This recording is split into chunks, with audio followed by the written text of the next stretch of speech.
Hello friends. Media mature के YouTube channel the zero में एक बार फिर आप सभी का हार्दिक स्वागत है। आप देख रहे हैं अपना लोकप्रिय कार्यक्रम अगेंस्ट PACLL। तो चलिए साथियों, पिछले वीडियो में हमने ये देखा था कि सेबी ने ये एक चीज़ पकड़ ली पीएसीएल की कि भाई तुमने अभी तक ग्राहक को कब्जा नहीं दिया, अभी तक तुमने ग्राहक को सेल डीड नहीं दी। और ऐसे कैसे ग्राहक ने वो संपत्ति बेचने का अधिकार तुमको दिया? जिस व्यक्ति के खुद के पास अभी कोई अधिकार नहीं है वो तुमको क्या अधिकार देगा? तो इस चीज़ में भी ये फंस गई। चलिए आगे देखते हैं और कौन कौन सी बातें जो है इन्होंने पकड़ी हैं। अब सबसे बड़ी चीज़ देखिए सेबी की, इतनी मतलब सेबी ने इतने इसमें मेहनत की जो आपके ये संगठन नहीं कर सके। ये जो 500 ग्राहक थे, अब इसमें क्या तोड़ मोड़ करके पीएसीएल ने न जाने ऐसे कौन से 500 ग्राहकों की सूची दी सेबी को, ये तो अभी नहीं पता। लेकिन इन 500 के 500 ग्राहकों को सेबी ने लेटर जारी किया था। ये डायरेक्ट उन 500 ग्राहकों से बात कर रहे थे, यानी सेबी और डायरेक्ट कस्टमर। बीच में पीएसीएल कस्टमर एसोसिएशन ये और ये आपका भंगू सुखदेव इन सब से नहीं, डायरेक्ट ग्राहक से पूछो। ये 500 सैंपल के तौर पर जो दस्तावेज आए हैं, इनको लेटर भेजा था सेबी ने, इनसे बातचीत करनी चाहिए थी। तो इस संबंध में ये बोल रही है कि हमने 500 में से 292 ग्राहकों को एक लेटर डिलीवर हो गया, मतलब बाकियों को लेटर डिलीवर ही नहीं हुआ। 292 ग्राहकों को लेटर डिलीवर हुआ और इनकी एक्नॉलेजमेंट भी रिसीव हुई। एक्नॉलेजमेंट जिसको हम एडी बोलते हैं कि हाँ ये ग्राहक को पहुंच गई लेटर। माने जब हम लोग कहीं पे भी भेजते हैं तो हम लोग भी एडी कभी कभी लगा देते हैं। पोस्ट ऑफिस में मिलती है 10 रुपए की, लिफाफे के ऊपर ऊपर लगा दो। जैसे ही पोस्ट मास्टर आएगा आपको देने के लिए लेटर, आपने लेटर लेंगे और उस एडी में साइन कर देंगे कि हाँ मुझे ये पत्र मिल गया। अब वो एडी आप तक वापस आ जाएगी, ये आपका सबूत है कि हाँ लेटर उसको मिल गया है। तो 292 लोगों को इन लोगों ने लेटर भेजे, जिसमें से इनके साइन किए हुए एडी भी मिल गया कि हाँ इन 292 ने लेटर ले लिया। इसके अलावा acknowledgement in respect of 5 customers have been received as unsigned, यानी 5 ग्राहकों के तो बिना साइन के वापस आ गए एडी, मतलब ग्राहक ने साइन ही नहीं किया एडी में। इसके अतिरिक्त 75 ग्राहक ऐसे थे जिनकी एड्रेस ही सही नहीं थी, इनकम्प्लीट थी, या एड्रेस नॉट करेक्ट आया, सही नहीं है एड्रेस, या ऐसा कोई व्यक्ति यहाँ पर है ही नहीं, ऐसे आ गए लेटर। और no intimation has been received in respect of 128 letters. 128 पत्रों का क्या हुआ ये तो पता ही नहीं चला, यहाँ से गए फिर ना लौट कर आए हैं ना क्या, कुछ नहीं पता चला। तो ये 500 हमारे जो है पूरे हो गए। 500 में क्या हमने देखा, 292 को लेटर भेजे इन्होंने, 5 के तो रिसीविंग ही नहीं मिली, 75 के एड्रेस सही नहीं थे और 128 का कुछ समझ में नहीं आया। अब इन 292 में से भी ये क्या बोल रही है सेबी, मात्र 11 लोगों ने सेबी को जवाब दिया। यानी जो भी प्रश्न सेबी ने पूछे इन 292 पत्रों में, 292 पत्र 292 लोगों को भेजे गए और उन 292 लोगों में से मात्र 11 लोगों ने सेबी से वार्ता किया, सेबी को बताया, सेबी को जवाब दिए। उन्होंने क्या जवाब दिए ये हम आज पढ़ेंगे, जिसमें से कि पहले तो ये 2 लोगों की बात कर रहे हैं, ये केम्पमा और रामचंद्र तेलावड़े। ये सब साउथ के ही नाम, पता नहीं क्यों आ रहे हैं तो साउथ ही के नाम आ रहे हैं, इस तरफ के तो कोई नाम ही नहीं समझ में आ रहे ज़्यादा। इन लोगों ने क्या बोला, इन लोगों ने बोला नहीं, इन्होंने तो सीधे शिकायत की पीएसीएल की कि भाई हमको तो अभी तक हमारा मूलधन ही नहीं मिला यहाँ से। अब ये देखिए तिगड़म इनकी क्या है, यहाँ पर ये ग्राहक बोल रहे हैं कि हमको पैसा मिला नहीं, जबकि पीएसीएल ने इनकी लिस्ट में 500 लोगों की लिस्ट में ये जो 2 नाम दिख रहे हैं केम्पमा और रामचंद्र तेलवाड़े, इनको पीएसीएल ने रिफंड दे दिया। यानी पीएसीएल ने सेबी से ऐसा बोला कि इनको हम रिफंड दे चुके हैं, जबकि वास्तविकता में इन 2 लोगों को तो अभी तक रिफंड ही नहीं मिला। ये एक झूठ पकड़ा गया। और पीएसीएल ने सिर्फ इतना ही झूठ नहीं बोला, पीएसीएल ने ये भी बोला कि हमने इनसे पूछा कि आप प्लॉट चाहते हैं कि आप पैसा चाहते हैं, और इन ग्राहकों ने बोला कि हम पैसा चाहते हैं, हमको प्लॉट नहीं चाहिए।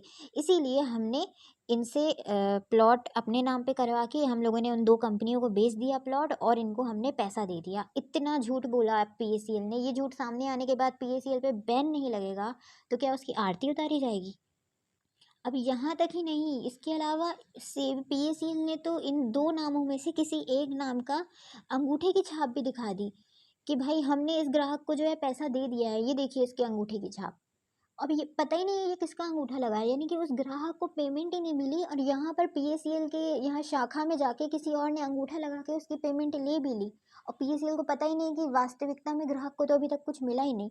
और जो दूसरा ग्राहक है उसकी भी पीएसीएल बोल रही है कि मैंने पेमेंट दे दी, लेकिन कहाँ से दी पेमेंट, क्या पेमेंट दी, कुछ पता ही नहीं है।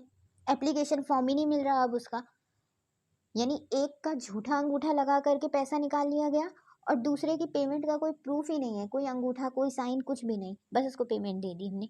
और अब एक ग्राहक ऐसा आया, ये देखिए मुनव्वर हुसैन, इसने अपने जवाब में बोला कि भाई मैंने तो यहाँ इस कंपनी में कभी किसी प्लॉट के लिए अप्लाई ही नहीं किया है, तो मेरे पास ना कोई रसीद है, ना कोई एप्लीकेशन है, या कुछ भी नहीं है, मैं इस कंपनी को जानता ही नहीं हूँ, ये कौन सा लेटर आप मुझे भेज रहे हैं। और जबकि पीएसीएल के रिकॉर्ड के अनुसार इस व्यक्ति को 30,000 रुपये, इसके 600 स्क्वायर यार्ड के हिसाब से इसको 30,000 रुपये की पेमेंट कर दी गई है कि भाई 600 स्क्वायर यार्ड की संपत्ति इसको नहीं चाहिए, तो हम इसको 30,000 रुपये नगद दे रहे हैं। और जबकि इस नाम के ग्राहक ने कभी पीएसीएल में कुछ डाला ही नहीं निवेश, मतलब इस प्रकार से बेवकूफ़ बना रही है। और पीएसीएल कस्टमर एसोसिएशन इस स्थिति में भी इसको सपोर्ट कर रही थी, और आज दानगढ़ बोल रहा है कि सेबी ने गलत किया इसमें बैन करके। उसको अपनी गलती कहीं नज़र नहीं आ रही कि जब ये सब झूठी चीज़ें पीएसीएल सौंप रही थी सेबी को, तब मैं वहाँ खड़ा खड़ा तमाशा देख रहा था, तब मैं वहाँ अपनी बहन बेटियों को भंगू के यहाँ भेज रहा था, और आज मैं हल्ला कर रहा हूँ। अब मैं बोल रहा हूँ चलो जंतर मंतर में। उस समय तो मैं ये बोल सकता था, उस समय ये झूठे झूठे नाम दिए जा रहे हैं, यानी इस नाम का कोई व्यक्ति आज तक पीएसीएल में 1 रुपये उसने निवेश नहीं किया, और यहाँ पीएसीएल ने 30,000 की उसको पेमेंट कर दी। तो आप खुद सोच सकते हैं कि आज की तारीख में जो लोढ़ा कमेटी के पास रिकॉर्ड होगा वो किस प्रकार का रिकॉर्ड होगा। इसके अतिरिक्त यहाँ पर इन्होंने एक रसीद भी जारी की 62,700 की पेमेंट की, 62,700 की पेमेंट की, अपने सपोर्ट में रसीद भी दिखाई कि ये 62,700 की पेमेंट की है। लेकिन ऐसे व्यक्ति की उसी साइन का इन लोगों ने एप्लीकेशन कम एग्रीमेंट दिखाया ही नहीं। यानी कि आपने 62,700 रुपये एक ऐसे व्यक्ति को दे दिया जिस व्यक्ति ने आपके यहाँ कब अप्लाई किया था आपको यही नहीं पता। ये है 64 नंबर पेज, जिसमें पीएसीएल की पूरी झूठा चिट्ठा। अगर ये 500 ग्राहकों को लेटर आज नहीं भेजती सेबी, तो यही नहीं पता चलता कि ये 500 तो ये सब फ्रॉड दिए हुए हैं। 500 ग्राहकों में से मात्र 11 लोगों के जवाब आए हैं, और उन 11 लोगों के में से 3 जवाब तो आपने सुन ही लिए, 3 में से 2 को तो पैसा ही नहीं मिला, और पीएसीएल ने अपने रिकॉर्ड के अनुसार उनको पेमेंट कर दी। तीसरे व्यक्ति ने आज तक पीएसीएल में पैसा जमा नहीं किया, और उसके नाम पर पीएसीएल ने 30,000 रुपये बाहर कर दिए। और 62,700 रुपये वाले का तो कुछ अता पता ही नहीं है उसका कौन सा एग्रीमेंट यहाँ पे आया था। तो इस प्रकार से इन्होंने फ्रॉड की, और इस प्रकार से सेबी ने इसके ऊपर बैन किया, जिसमें सेबी मुर्दाबाद का नारा कभी बनता ही नहीं है। ये आप ये दानगढ़ को भेजिए कि जब ये खुला झूठ जब दे बोल रही थी पीएसीएल, तब कहाँ थे तुम, तब क्या कर रहे थे तुम। और हम आज भी सेबी को दोष दे रहे थे। माना सेबी आज धीरे धीरे पेमेंट कर रही है, कुछ समझ में नहीं आ रहा, लेकिन क्या इसका मतलब ये नहीं है कि हम पीएसीएल को क्लीन चिट दे दें, हम अपने नेगेटिव सीनियरों को क्लीन चिट दे दें, हम दानगढ़ और सुनंदा माता को क्लीन चिट दे दें कि ये सही है। सारी जड़ ही ये है, ये जो आज ये इतना बड़ा फसाद हो रहा है, जो आज सेबी में ये मैटर चल रहा है, इसकी जड़ ही ये है। अगर उसी समय भैरव सिंह राजावत ने ये सब झूठी चीज़ें देख ली थी, उसी समय हमको बता देता। इसीलिए तो सेबी ने मौका दिया था ग्राहकों को कि 90 दिन के अंदर अंदर आप पुलिस थाने में शिकायत करो, क्योंकि भाई कौन ग्राहक है कौन नहीं है सेबी को पता ही नहीं चल पा रहा है। इसीलिए तो ये पोर्टल बनाया गया था कि इस पोर्टल में आप अपने दस्तावेज डालें, क्योंकि ये तो अपने दस्तावेज तो न जाने किस किस को दे दिए हैं इन लोगों ने। तो 30,000 किसको दे दिए इनको खुद को नहीं पता। उस व्यक्ति ने कभी 1 रुपये भी यहाँ जमा नहीं किया, और इन्होंने उसको 30,000 दे दी, ये इनके रिकॉर्ड के अनुसार। तो ऐसी स्थिति में इसके ऊपर बैन नहीं लगेगा तो क्या, ऐसे को तो जूते की माला पहनानी चाहिए, और इनको सपोर्ट करने वालों को तो गधे पे बिठा के उनका मुंह काला करके पूरे शहर में घुमाना चाहिए। अब तो इसके भगवान ही मालिक हैं भाई, और न जाने क्या क्या झूठ बोले से पीएसीएल ने। चलिए इसके आगे हम अगले वीडियो में देखते हैं। फिलहाल के लिए बहुत बहुत धन्यवाद। जय हिंद, जय भारत।